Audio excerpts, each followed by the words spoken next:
अस्सलाम वालेकुम स्टूडेंट्स। बेटा आप लोगों के पास चैप्टर नंबर 7 के टोटल शॉर्ट क्वेश्चंस जो हैं वो क्लियर करवा दिए गए थे। आज हम लोग पेपर बी मैथ 233 के चैप्टर नंबर 8 के जो शॉर्ट क्वेश्चंस है वो आप लोगों को करवाएंगे। Find the value of integration 10 into x square minus 3x plus 4 whole की पावर 9 2x माइनस 3 dx। सबसे पहले तो बेटा जो कांस्टेंट है उसको इंटीग्रेशन के निशान से बाहर कर देंगे। x का स्क्वायर माइनस का 3x प्लस का 4 होल की power 9 into 2x minus 3 dx। अब बेटा आप लोगों के पास रूल नंबर 1 यही था कि आप लोगों के पास अगर रकम के ऊपर ताकत मौजूद है और आगे उसका डेरिवेटिव पड़ा हुआ है और साथ में क्या मौजूद है dx, तो रकम की जो भी ताकत है उसके अंदर ऊपर भी एक जमा हो जाएगा और ताकत जमा एक नीचे भी हो जाएगा और प्लस c। इसी तरह आप लोगों के पास इस टाइम मौजूद है जी 10, ये कांस्टेंट बाय इंटीग्रेशन का निशान ये आ गया जी। ये रूल 1 हम लोगों ने लास्ट चैप्टर के अंदर बड़े अच्छे तरीके से इसको समझाया था। ये इंटीग्रेशन का निशान आ गया रकम के ऊपर ताकत। रकम हमारे पास है जी x का स्क्वायर माइनस का 3x प्लस 4 होल की पावर 9 और आगे उसका डेरिवेटिव, तो उसका जो डेरिवेटिव वो आगे हम लोगों ने लिखना है। ये आगे इंटीग्रेशन का निशान के आगे जो रकम उसका डेरिवेटिव लेके देखते हैं जी। Derivative of x square minus 3x plus 4। जब आपने डेरिवेटिव लेना तो पावर नहीं लिखनी, सिर्फ रकम लिखनी है क्योंकि रकम का डेरिवेटिव हमने आगे बनाना है। तो x स्क्वायर का जो डेरिवेटिव है वो हो जाएगा 2x, 3 बाहर आ गया, x का डेरिवेटिव 1 और 4 का डेरिवेटिव 0, तो इधर क्या बच जाएगा 2x माइनस 3। तो ये हमारे पास आ गया 10 इंटू, बेटा अब इंटीग्रेशन का निशान है मौजूद है, रकम के ऊपर ताकत मौजूद है, आगे उसका डेरिवेटिव क्या निकला 2x माइनस 3 और हमारे पास ऑलरेडी क्वेश्चन के अंदर मौजूद है जी 2x माइनस 3। तो हम लोग क्या करेंगे, रकम की जो भी ताकत है इंटीग्रेशन का निशान इस वाले डालेंगे, इधर आएगा x का स्क्वायर माइनस का 3x प्लस 4, तो उसकी जो भी ताकत उसमें ऊपर भी एक जमा कर देंगे और नीचे भी ताकत जमा 1 और प्लस c। इसी तरह ये हो जाएगा 10 इंटू x का स्क्वायर माइनस का 3x प्लस 4 होल की power 10 divided by 10 plus c।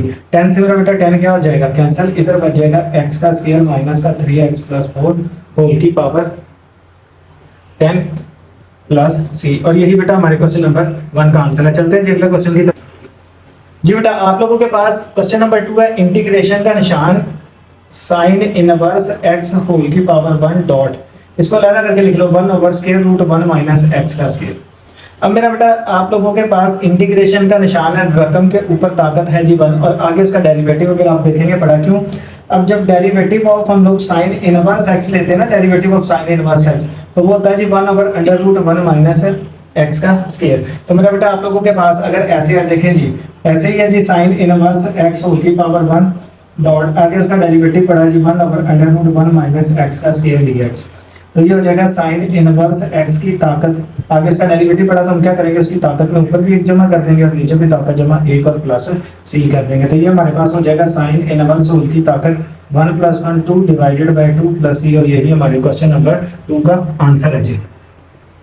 जी बेटा आप लोगों के पास ये क्वेश्चन नंबर 3 है जी, इंटीग्रेशन का निशान ऊपर आपके पास बटे में ऊपर मौजूद है जी x माइनस 1 और ऊपर में मौजूद है x square minus 2x plus 3 into dx। मेरा बेटा आप लोगों ने क्या करना है जी, डेरिवेटिव लेना है x square minus 2x plus 3 का। आप लोगों के पास रूल 2 मैंने आपको बताया कि अगर इंटीग्रेशन का निशान हो, बटे के नीचे रकम है और इस रकम का डेरिवेटिव बटे के ऊपर भी मौजूद है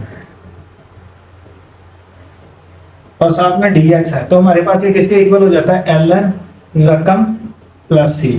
अब ये बटे के नीचे आप लोगों के पास एक रकम मौजूद है, उसके होल के ऊपर पावर नहीं आती, क्योंकि रूल 2 की शर्त ये है कि उसके होल के ऊपर पावर नहीं होगी, नीचे रकम है तो ऊपर उसका डेरिवेटिव होना चाहिए। तो आप लोगों के पास जो रकम है वो x square minus 2x plus 3 है, तो x स्क्वायर का डेरिवेटिव 2x, 2 बाहर आ गया, x का डेरिवेटिव 1 और 3 का डेरिवेटिव 0, सो इधर आ जाएगा 2x माइनस 2। बेटा 2 कॉमन आ जाएगा, इधर क्या बच जाएगा x माइनस 1। अब हमारे पास जो रूल है वो रूल ये है कि इंटीग्रेशन के निशान के नीचे जो रकम मौजूद है ऊपर उसका डेरिवेटिव होना चाहिए और वो डेरिवेटिव क्या निकला जी 2 इंटू x माइनस 1।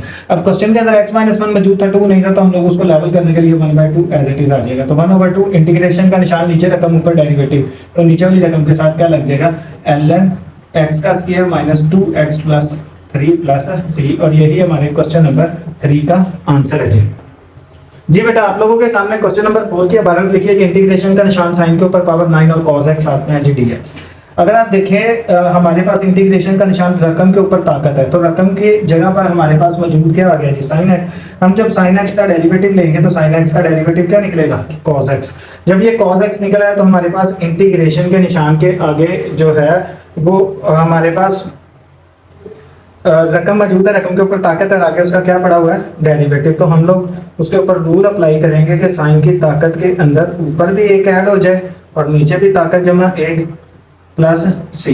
तो ये हो जाएगा साइन एक्स की पावर 9 + 1 10/10 और प्लस सी, और यही हमारे क्वेश्चन नंबर 4 का आंसर। जी बेटा आप लोगों के पास ये क्वेश्चन नंबर 5 है जी, 2 secant 2x। मेरा बेटा जो कांस्टेंट होता है उसको हमेशा पहले लिख लेते हैं और बाद में आ जाएगा secant 2x। अच्छा बेटा हमारे पास बेसिकली जो secant x का फार्मूला, ये ध्यान से समझिएगा मेरा बेटा, जो secant x है उसका फार्मूला होता है ln secant x + tan x, ln secant x + tan x + c। अगर यही secant x की जगह पर आ जाए 2x, ऊपर था x नीचे आ गया 2x, तो उसका फार्मूला क्या बनेगा, ln secant 2x + tan 2x and again derivative of angle, और उसको बटे में लिखना लाजिम है। अगर आपने ये नहीं लिखा तो आपका क्वेश्चन रॉन्ग हो जाएगा। दोबारा बता रहा हूं, अगर secant x होगा तो ln secant x + tan x, और अगर secant 2x होगा तो ln secant 2x + tan 2x / 2 + c हो जाएगा। तो ये बेटा आप लोगों के सामने जो इंटीग्रेशन का निशान secant 2x है, तो इंटीग्रेशन ऑफ secant 2x बराबर होता है ln secant 2x + tan 2x / 2। तो ये वाला जो 2 है इस 2 के साथ बेटा कैंसिल आउट हो जाएगा, इधर बचेगा ln secant 2x + tan 2x और प्लस c। तो ये बेटा आप लोगों के क्वेश्चन नंबर 5 का आंसर। आगे चलते हैं 6 की। ये बेटा आप लोगों के पास है जी क्वेश्चन नंबर 6, इंटीग्रेशन का निशान cosecant square x * cot x। अगर मैं cot x को पहले लिख लूं, cot x स्क्वायर रूट है तो उसकी पावर 1/2 आ जाए, और आगे उसके आ गया cosec स्क्वायर x और साथ में आ गया dx। अब देखिए बेटा आप लोगों के पास है derivative of cot x। cot का डेरिवेटिव लिया जाए तो वो किसके बराबर होता है, -cosecant स्क्वायर x के।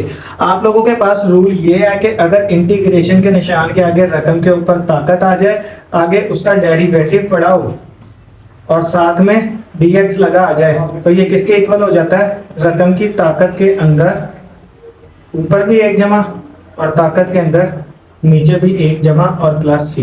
अब देखिए बेटा हमारे पास cot x है, cot x होल की पावर 1/2। अब cot का डेरिवेटिव देखें तो वो क्या होता है, -cosec स्क्वायर x होता है, लेकिन इधर अकेला cosec स्क्वायर है, माइनस नहीं है, मैंने माइनस इधर लगा के बाहर माइनस से मल्टीप्लाई करवा दिया ताकि लेवल हो जाए। तो ये हमारे पास हो जाएगा -cot x according to rule, उसकी ताकत में ऊपर भी एक जमा हो जाएगा और नीचे भी ताकत जमा एक हो जाएगा और प्लस हो जाएगा c।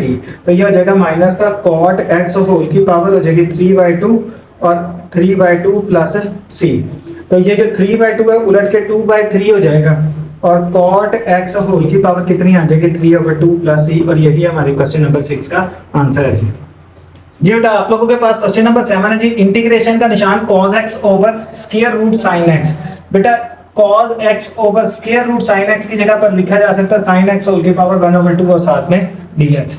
अब बेटा हमारे पास sin x होल की पावर 1/2 है तो ऊपर जाकर ये क्या हो जाएगी, -1/2 और साथ में क्या हो जाएगा cos x dx। इंटीग्रेशन का निशान रकम के ऊपर ताकत, आगे उसका डेरिवेटिव पड़ा हुआ है, तो हमारे पास क्या होगा, sin x की जो भी पावर होती है उसके अंदर ऊपर भी एक जमा हो जाता है और नीचे भी ताकत जमा एक और प्लस c।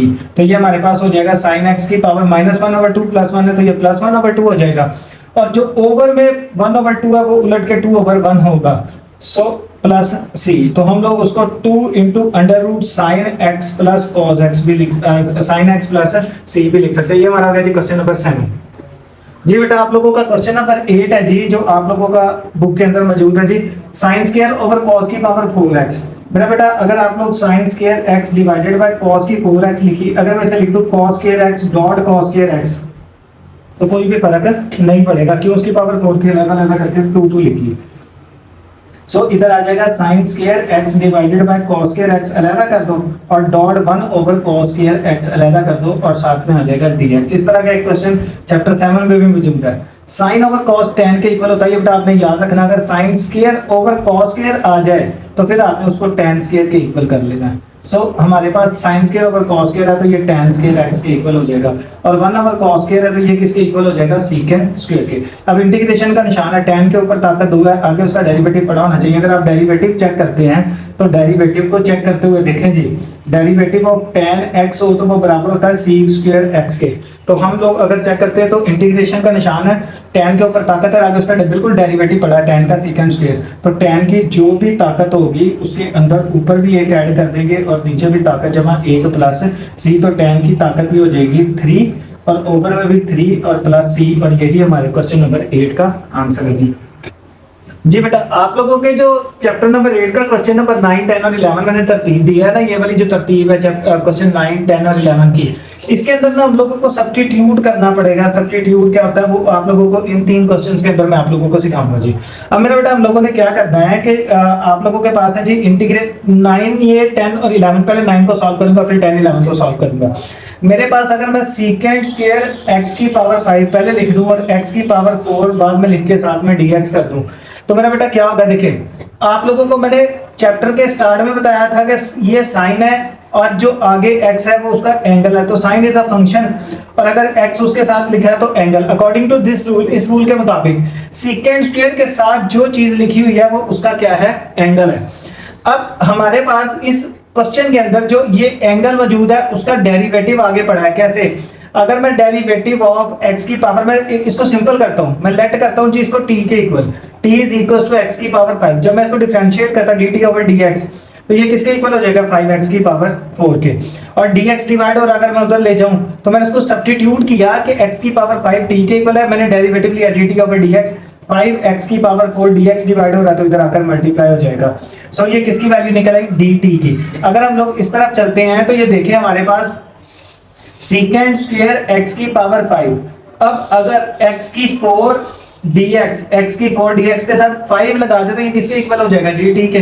मैं इधर लगाता हूं जी 5x की पावर 4 dx, अब ये 5x की पावर 4 dx dt के इक्वल है, इस वजह से x की पावर 4 के साथ 5 लगा के मैंने मल्टीप्लाई करवा दिया 1/5 के साथ, 1/5 एज इट इज हमारे पास।